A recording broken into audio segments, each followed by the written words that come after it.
ശബ്ദ ക്ഷണിക്കൽ ബഹുമാനപ്പെട്ട ആർ സെൽവരാജ്, ബഹുമാനപ്പെട്ട ഫിഷറീസ് മിനിസ്റ്റർ.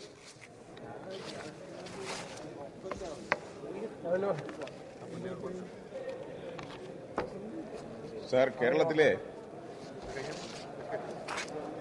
മത്സ്യമേഖലയുടെ സമ്പത്ത് വർദ്ധിപ്പിക്കുന്നതിന് വേണ്ടി ആവശ്യമായ നടപടി സ്വീകരിക്കണം എന്നുള്ളതാണ് എൻ്റെ ശ്രദ്ധ ക്ഷണിക്കുന്നത്.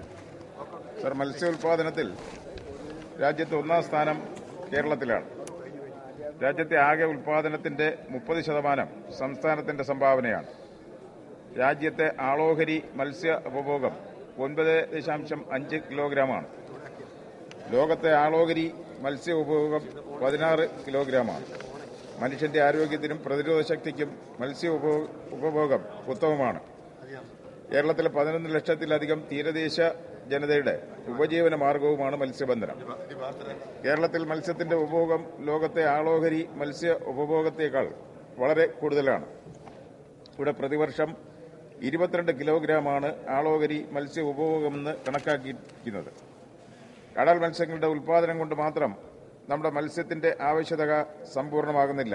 ഉൾനാടൻ ജലാശയങ്ങളിലെ മത്സ്യ ഉൽപാദനം ഒട്ടനവധി തൊഴിലവസരങ്ങൾ ഒരുക്കുമെന്ന് മാത്രമല്ല, കർഷകർക്ക് നല്ല വരുമാനവും നേടിത്തരുന്നു. കേരളത്തിലെ 113 ഉൾനാടൻ മത്സ്യഗ്രാമങ്ങളിലെ ഏതാണ്ട് 1.5 ലക്ഷം തൊഴിലാളികൾ ഈ മേഖലയിൽ തൊഴിലെടുക്കുന്നുവെന്ന് ലഭ്യമായ കണക്കുകൾ കൊണ്ട് വിശദമാകുന്നു. എന്നാൽ നമ്മുടെ സംസ്ഥാനത്ത് ലഭ്യമായിട്ടുള്ള ജലാശയങ്ങളുടെ പരമാവധി 35% മുതൽ 45% വരെ മാത്രമേ ഇപ്പോൾ ഉപയുക്തമായി വരുന്നുള്ളൂ.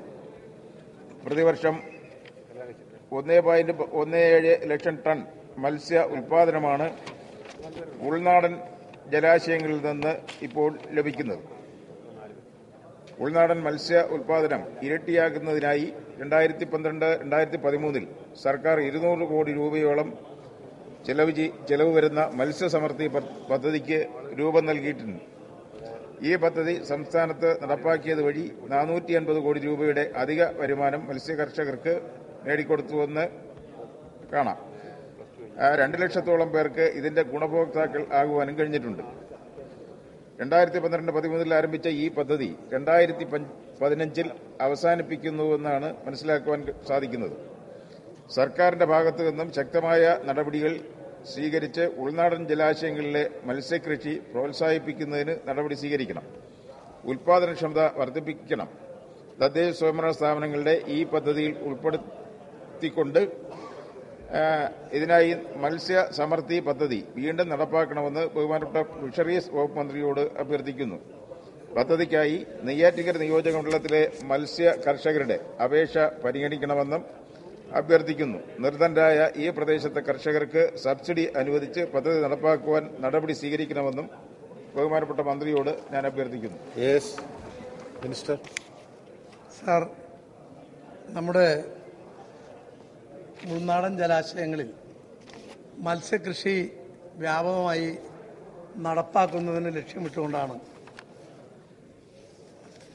സംസ്ഥാനത്ത് 2012-15 കാലഘട്ടത്തിലേക്ക് വേണ്ടി മത്സ്യസമൃദ്ധി പദ്ധതി നടപ്പാക്കിയത്. 53 കോടി രൂപ ചെലവഴിച്ച് 12,000 ഹെക്ടറിൽ മത്സ്യകൃഷി വ്യാപിക്കുന്നതിനായി 20 ലക്ഷം തൊഴിൽ ദിനങ്ങൾ ലക്ഷ്യമിട്ടിരുന്ന സ്ഥാനത്ത് 24 ലക്ഷം തൊഴിൽ ദിനങ്ങൾ നൽകാൻ കഴിഞ്ഞു. 12,000 ഹെക്ടർ സ്ഥലത്ത് മത്സ്യകൃഷി നടത്താൻ തീരുമാനിച്ചെങ്കിലും 12,319 ഹെക്ടറിൽ മത്സ്യകൃഷി വ്യാപിപ്പിക്കാനും സാധിച്ചു. അതുപോലെ തന്നെ 750 പഞ്ചായത്തുകളാണ്, തദ്ദേശ സ്വയംഭരണ സ്ഥാപനങ്ങളാണ് ലക്ഷ്യമിട്ടത്. അത് 930 തദ്ദേശ സ്വയംഭരണ സ്ഥാപനങ്ങളെ ഈ പദ്ധതി നടപ്പാക്കാൻ സാധിച്ചു. അപ്പോൾ ഈ പദ്ധതി ജനകീയമാക്കി മാറ്റാൻ സാധിച്ചു എന്നുള്ളതാണ് മത്സ്യസമൃദ്ധി 1ന്റെ ഏറ്റവും വലിയ പ്രത്യേകത. പദ്ധതി നടപ്പാക്കുന്നത് വഴി 1.5 ലക്ഷം ടൺ മത്സ്യോൽപാദനമാണ് നേരത്തെ ഉണ്ടായിരുന്നത്. അത് 2.5 ലക്ഷം ടണ്ണായി ഉയർത്താൻ സാധിച്ചു. അതായിരുന്നു ലക്ഷ്യം. അതുപോലെ 7038 കർഷകർ ഈ പദ്ധതിയുടെ ഗുണഭോക്താക്കളാവുകയും ചെയ്തു. ഈ നേട്ടങ്ങളുടെ പശ്ചാത്തലത്തിൽ കൂടുതൽ വിപുലമായ രീതിയിൽ മത്സ്യസമൃദ്ധി പദ്ധതിയുടെ 2ാം ഘട്ടം 2015-18 കാലയളവിൽ നടപ്പാക്കാൻ സർക്കാർ നടപടി സ്വീകരിക്കുന്നതാണ്. ഇതിൽ മത്സ്യ കർഷകർക്ക് കൂടുതൽ ആനുകൂല്യം ലഭ്യമാക്കുന്നതാണ്. ഒന്നാം ഘട്ടത്തിൽ തന്നെ മത്സ്യവിത്ത്, അതുപോലെ മത്സ്യത്തീറ്റ, മത്സ്യ കൃഷിക്കുള്ള ഇൻഷുറൻസ് സർക്കാർ ചെലവിൽ ആണ് നടപ്പാക്കിയത്. ഇത്തവണ കൂടുതൽ ആനുകൂല്യങ്ങൾ കൃഷിക്കാർക്ക് ലഭിക്കത്തക്ക വിധത്തിലാണ് ഈ പദ്ധതി രണ്ടാം ഘട്ടം വിഭാവന ചെയ്യുന്നത്. ഇതിൽ മത്സ്യ കർഷകർക്ക് കൂടുതൽ ആനുകൂല്യം ലഭിക്കും. 110 കോടി രൂപ ചെലവിൽ 15,000 ഹെക്ടർ പദ്ധതി നടപ്പാക്കാൻ ഉദ്ദേശിക്കുന്നു. ഒന്നാം ഘട്ടത്തിൽ 12,000 ഹെക്ടറാണ് ഉദ്ദേശിച്ചിരുന്നത്. ഇപ്പോൾ 15,000 ഹെക്ടർ ആണ് ലക്ഷ്യം വെക്കുന്നത്. അതുപോലെ തന്നെ 40 ലക്ഷം തൊഴിൽ ദിനങ്ങൾ ഇതിലൂടെ നേടാൻ സാധിക്കും എന്ന് പ്രതീക്ഷിക്കുകയാണ്. എല്ലാ ജില്ലകളിലും പദ്ധതി നടപ്പാക്കും. കർഷകർക്ക് പൂർണ്ണമായ ഇൻഷുറൻസ് പരിരക്ഷ നൽകാനും ഉദ്ദേശിക്കുന്നു. പദ്ധതിയിൽ പാടശേഖരങ്ങളിലെയും കോൾപ്പാടങ്ങളിലെയും മത്സ്യകൃഷി, പൊക്കാളി, കൈപ്പാട് നിലങ്ങളിലെയും സ്വകാര്യ കുളങ്ങളിലെയും ചെമ്മീൻ കൃഷി, കരിമീൻ വിത്തുൽപാദന വിൽപ്പന യൂണിറ്റ്, കുളത്തിലെ കരിമീൻ കൃഷി, കൂടുകളിലെ കരിമീൻ കൃഷി, കൂട് കൃഷി, മാതൃകാ യൂണിറ്റുകൾ, ഞണ്ട്, കല്ലുമ്മക്കായ കൃഷി, പൊതുജലാശയങ്ങളിൽ മത്സ്യസമ്പത്ത് വർദ്ധിപ്പിക്കാനുള്ള പദ്ധതികൾ, അടുക്കള കുളങ്ങൾ, മാതൃകാ മത്സ്യ ഫാമുകൾ, കൃഷി കന്നുകാലി സംയോജിത മത്സ്യ ഫാമുകൾ, പടുതാക്കുളങ്ങളിലെ മത്സ്യകൃഷി, മത്സ്യകൃഷി മേഖലയുമായി ബന്ധപ്പെട്ട് സ്വയം തൊഴിൽ സംരംഭങ്ങൾ, മത്സ്യ കർഷക ക്ലബ്ബുകൾക്കുള്ള അടിസ്ഥാന വികസനം, മത്സ്യ കർഷക ക്ലബ്ബുകളുടെ ശാക്തീകരണം, മത്സ്യ കർഷക ക്ലബ്ബുകൾക്ക് പ്രവർത്തന മൂലധനം നൽകൽ, മികച്ച കർഷകർക്ക് അവാർഡ് വിതരണം, സംസ്ഥാനതലം ജില്ലാതലം മത്സ്യ കർഷക വികസന ഏജൻസികൾക്ക് മണ്ണ്